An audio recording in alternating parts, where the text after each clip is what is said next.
Over 15 billion Omani Rials is the volume of direct foreign investments in the Sultanate until mid of last year, increasing by over 10%. 54 million tons is the volume of general cargo and total containers handled at the Sultanate ports last year, or 5.2 million. And the Sultanate joins world countries in marking the World Radio Day.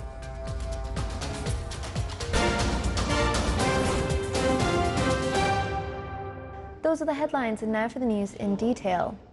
Direct foreign investment in the Sultanate recorded an increase by 10% until the end of the second quarter last year, amounting to 15,440 million Omani Rials.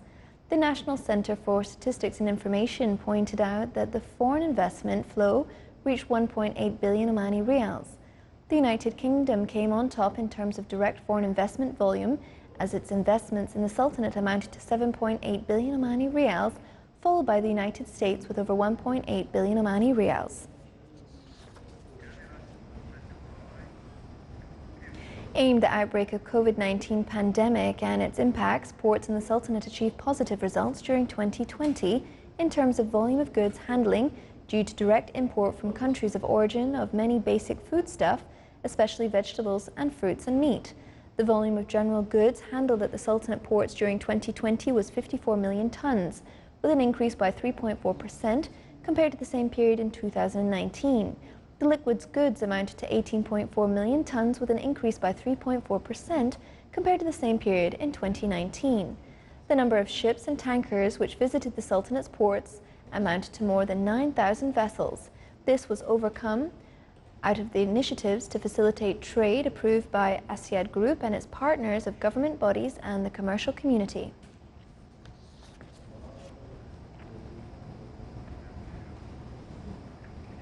The Ministry of Energy and Minerals clarified the existence of new oil exploration in some concession areas.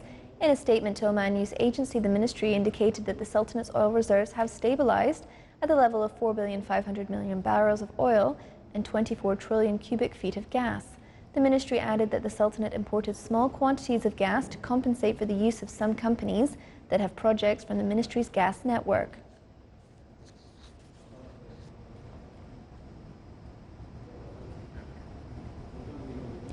Refineries and petroleum industries production in the Sultanate recorded an increase by 5.6% by the end of December last year. The National Centre for Statistics and Information stated that the production of car fuel 95 reached over 12,800,000 barrels, while the production of car fuel 91 reached 9,600,000 barrels.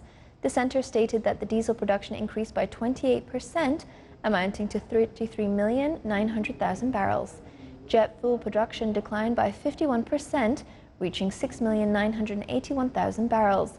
According to the centre, the production of liquefied petroleum gas recorded a decrease by 10%, amounting to 6,120,000 barrels. The total credit granted to the private sector at the end of December 2020 amounted to more than 18 billion Omani Rials. This was highlighted by analysis of conventional commercial banks during the period from December 2019 to December 2020. The total credit granted by this bank recorded an increase by 2.2%. The report issued by Central Bank of Oman showed that the total investments of conventional commercial banks in securities amounted to 4.3 billion Rials, while the investment in government development bonds recorded an increase by 10.6%, as to reach 1.8 billion Rials. The investments of conventional commercial banks in foreign securities amounted to 1.1 billion Rials. The Sultanate joined the world countries in celebrating the World Radio Day, which falls on the 13th of February of each year.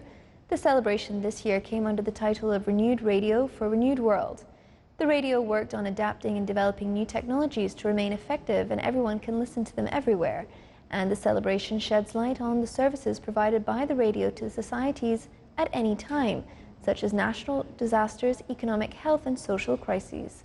In the Sultanate, the citizens and residents can listen to 20 radio stations, including 16 stations broadcasting from the Sultanate, where the National Centre for Statistics and Information pointed to the census and information that the number of transmission hours of government and private radio has reached more than 61,000 hours during 2019.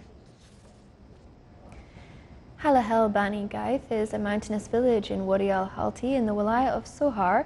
It is located about 60 kilometers from the center of the city. It is distinguished by its plantations and its old agriculture and integration systems. People of the village cultivate many types of date palm trees, onions, garlic, and types of wheat. The village attracts many tourists who come to enjoy the tranquility of the place and the natural beauty of the village, but due to coronavirus pandemic, the number of visitors to the village sharply declined.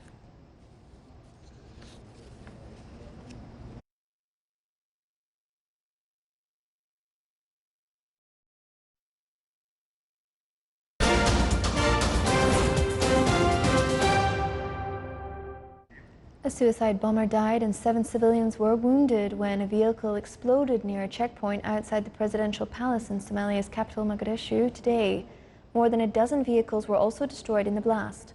A police spokesman said the driver defied orders to stop and police opened fire as passers-by ran for their lives.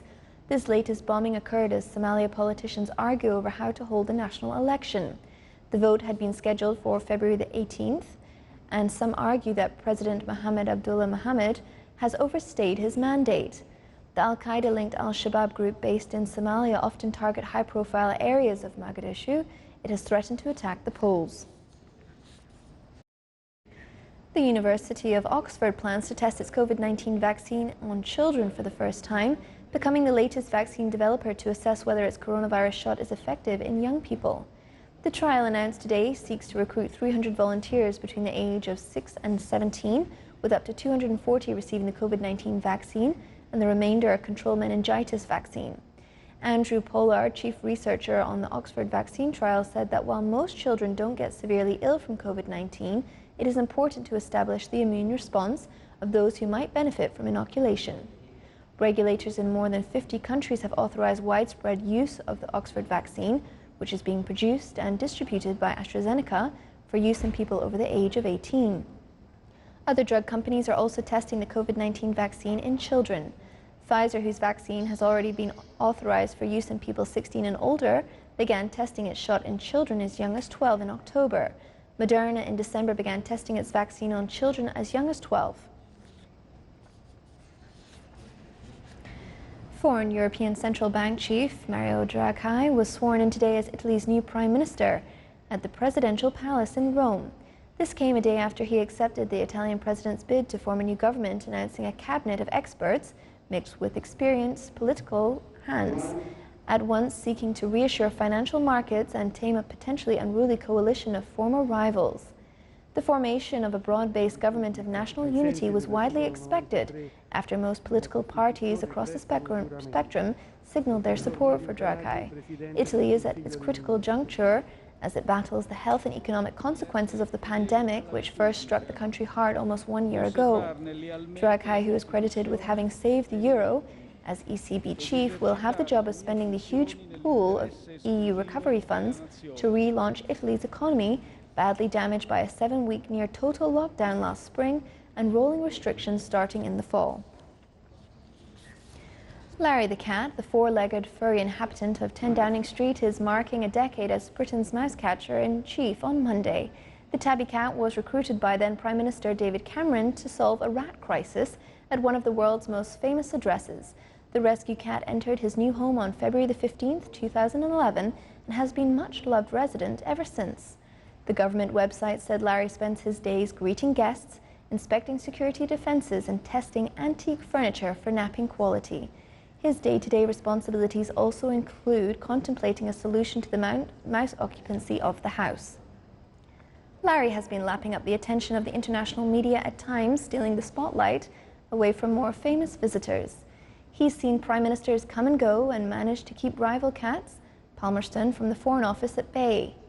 Larry ruled the roost until late 2019 when another 4-legged inhabitant entered 10 Downing Street, Prime Minister Boris Johnson's rescue dog, Dylan.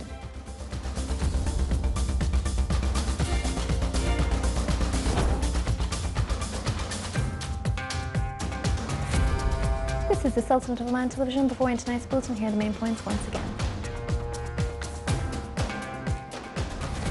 Over 15 billion Omani rials is the volume of direct foreign investment in the Sultanate until mid of last year, increasing by over 10%. 54 million tonnes is the volume of general cargo, and total containers handled at the Sultanate ports last year are 5.2 million. And the Sultanate joins world countries in marking the World Radio Day. With that, we come to the end of tonight's news bulletin. From all of us here at the newsroom and the studio, it's good night.